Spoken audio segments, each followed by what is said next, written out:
Good day to all. Good day to all. This is Nurturing of Our Humanity. This is G. This is our Wednesday Live.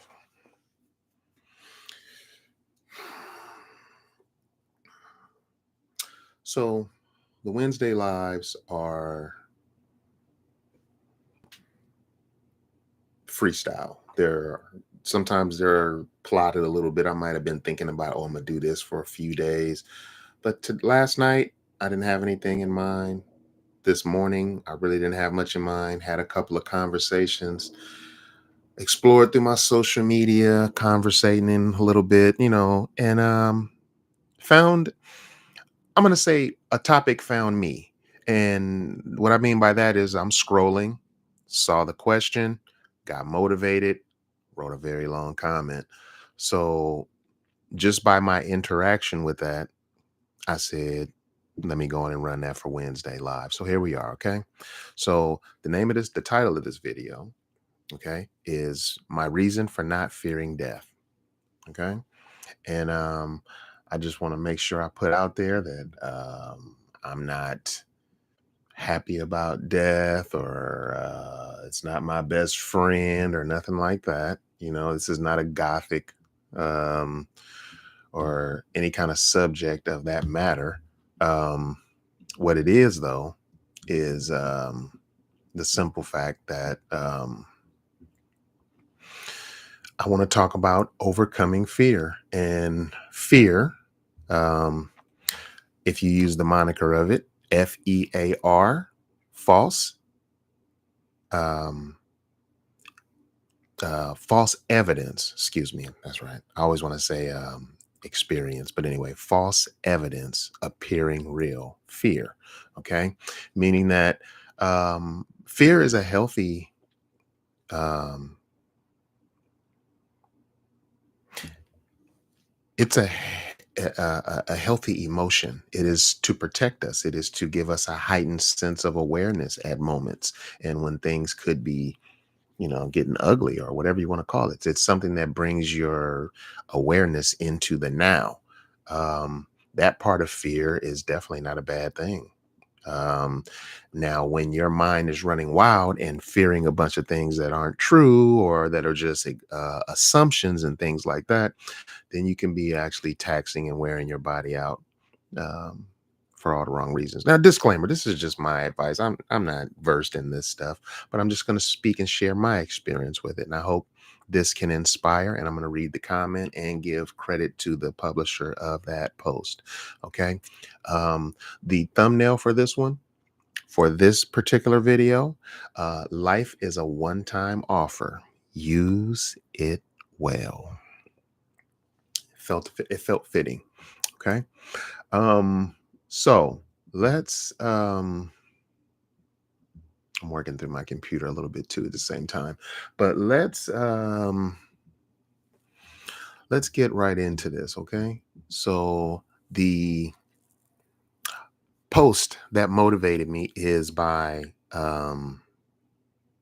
The Mind Unleashed. That's the channel or the page that I got this post, or that I read this post from. And it was very simple and quick. Your reason for not fearing death. It didn't even have a question mark. Dot dot. Okay. And that sent me into some deeper explanation. Okay. So let me read this.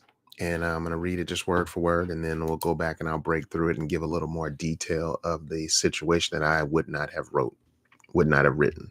Okay. I'm quite experienced in this particular situation. After the death of my father preteen, after him being non-responsive for years before that, I dealt with nightmares and thoughts to depths that weren't healthy for such a young mind.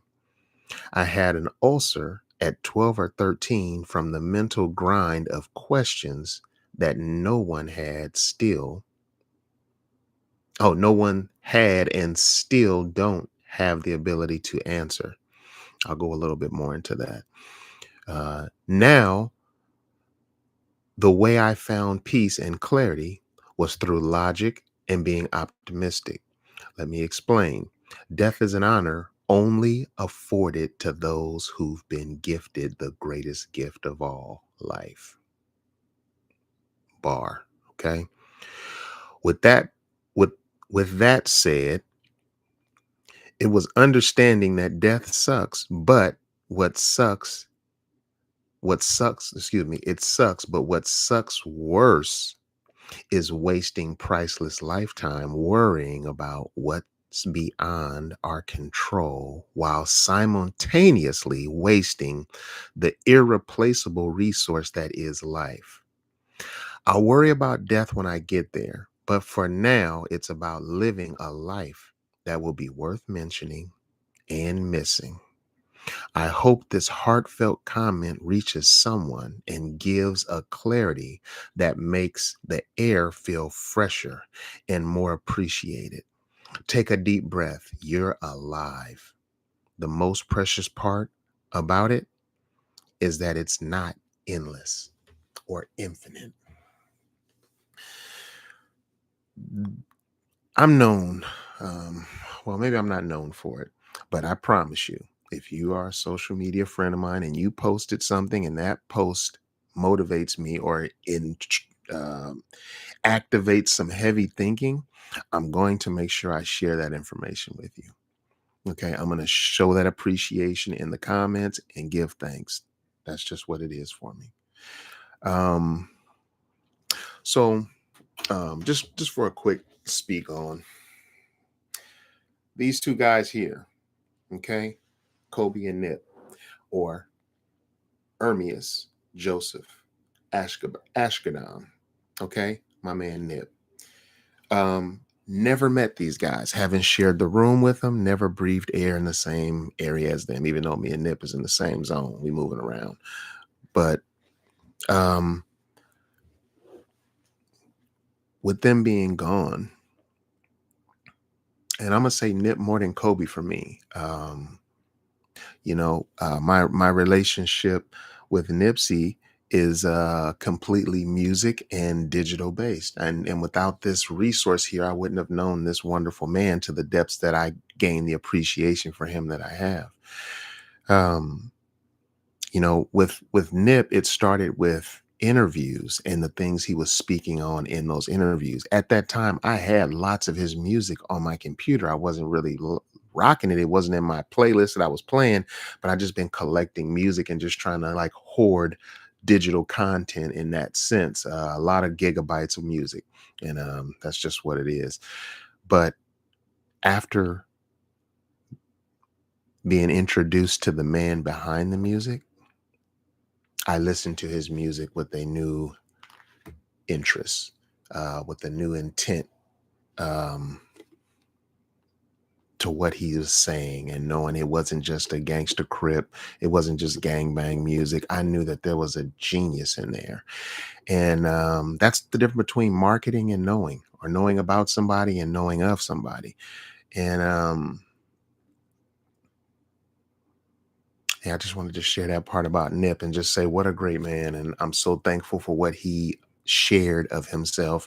Didn't, I'm not saying he wasn't getting paid for it, but he didn't wait to monetize those things. He did those things. And I'm so thankful for that. And I have to let that message continue to be a message to me today, that waiting for monetization to do something could have you waiting too long to get it done. And some of this stuff is about sharing and getting it out and doing what needs to be done.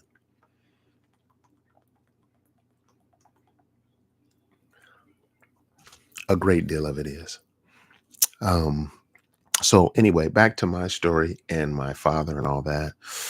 Um, some of the questions that I couldn't get the answer to, and still can't get the answer to, because I was asking these questions from a very young age before I was a teenager. What is death? What happens after death? I saw a movie that really remixed and freaked my mind out. It's called Brainstorm. I was on a trip with my mom to San Francisco. And while we were up there, once we got there, of course, my mom was exhausted more than me. I wasn't driving. And, she was resting. I wasn't looking at um, explicit content like pornography or nothing like that. I was never been that kind of a child. I was not that type of child. But somehow I got into this movie and I started watching it literally from the beginning. And I watched it with, uh, I guess you'd say, no parental advisor, no support, because I was the only one up watching it. But this movie is really wild, and it was just very interesting in that time when I was dealing with those type of thoughts in that energy field. To have a movie that was basically about, it wasn't about death. Death became a gigantic part of the movie, but it was not about death. It was actually something way more innovative and crazy, like as wild as a portal would be today. This was back then, which was like a tape that would record all of your thoughts and experiences. But more so than that, it wasn't just looking at it and hearing it, you felt it. So if somebody was eating ice cream and wearing this thing and recording it, you would taste the ice cream, you would taste the joy, it was all of that. So for every reason, uh it was just amazing. And then basically what happened was a gentleman, or yeah, I believe it was no, a lady. She passed away. And when she was having her heart attack and dying, she had the wherewithal to set this machine up, put it on herself, and record herself as she went into the afterlife. Of course, that tape became, do not touch, don't use it. Anyway, the lot of the movie was about where this tape was and it getting away and don't mess with it. But eventually it got around to showing what they perceived as the afterlife and death, and it was a powerful thing to see. I'll just say that. And my young mind wasn't ready for all of that. But I dealt with it and I coped with it and I've moved on well. And that's what I'm here to speak about, is not w- the fear of death, but actually my reason for not fearing death. And it's the optimism of how powerful and joyful and wonderful life is.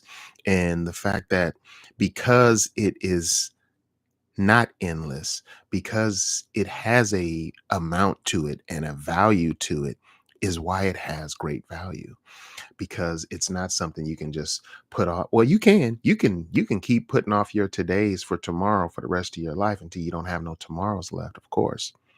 But that would be a terrible thing to do. Um, I like to use the um, I like to use the mind idea that everything beautiful is in the current moment. And if your mind is stuck in the past or yesterday or weeks and months and decades before, you're dealing with a level or a layer of depression, or what would be described as, if you move that needle from now backwards, you would be going into depression. Just as if your mind is not focused in today, but you're constantly thinking about tomorrow and what is to come and things like that. Well, in that sense, now you're dealing with anxiety because you're worried or focusing on things that haven't happened. But all the beauty and joy in the world and moments and people and laughter and everything exists in this current moment right here. You're sharing it with me right now. If you're listening to this, if you're hearing my voice, thank you for doing that. There's really not a greater resource you can give than your time when it's as precious as it is. And with that understanding, it took me a while to do it, but I have gotten to a point where death is not a fear of mine. The knowledge of what is to come, what happens after you die, the finality, the boy, I mean, death is something that when it comes into your life or comes around your life, and I'm speaking not for the person, but the people around you, and you sit there, it's like the regret, the feelings, everything you're worried about or thinking about is something that more than likely you could have done something about in the weeks, months previous to that. And for whatever reason, just kept pushing it down the road until you push it down the road until eventually that road comes to an end and you can't go back and get that. You can't go back and say anything to that person. You can't tell them, I love you and I forgive you. I'm sorry about this. You can't do it anymore. Death is so final and you have to sit there and just smolder in how you left it. And I just empower everybody today to know that right now you can call anybody that is alive and make that call out and say what you would want them to know before they cannot absorb it from you in life. Meaning that, rest in peace to my grandma, Jessie Jewel Ross, but dead noses can't smell new roses. So you can bring the biggest, most beautiful bouquets and all that stuff, but just a simple flower from the front yard would have meant more when they were alive. So trying to avoid regret is embracing the power of these moments and the current moment and where you are right now and the power of your voice and being around folks that are motivated by you and or motivate you to better and greater things and thoughts. Not being around people who are always trying to belittle you because they want to be correct. And honestly, that they're threatened by, I can't speak on them, but do your part and make life great on your end. Um, I'm gonna wrap this live up right here. That's what I really wanted to get off and say. And this is Nurturing of Our Humanity. This is G. Next Wednesday, I'll be back here again. Until then, peace to everybody. Peace. Peace.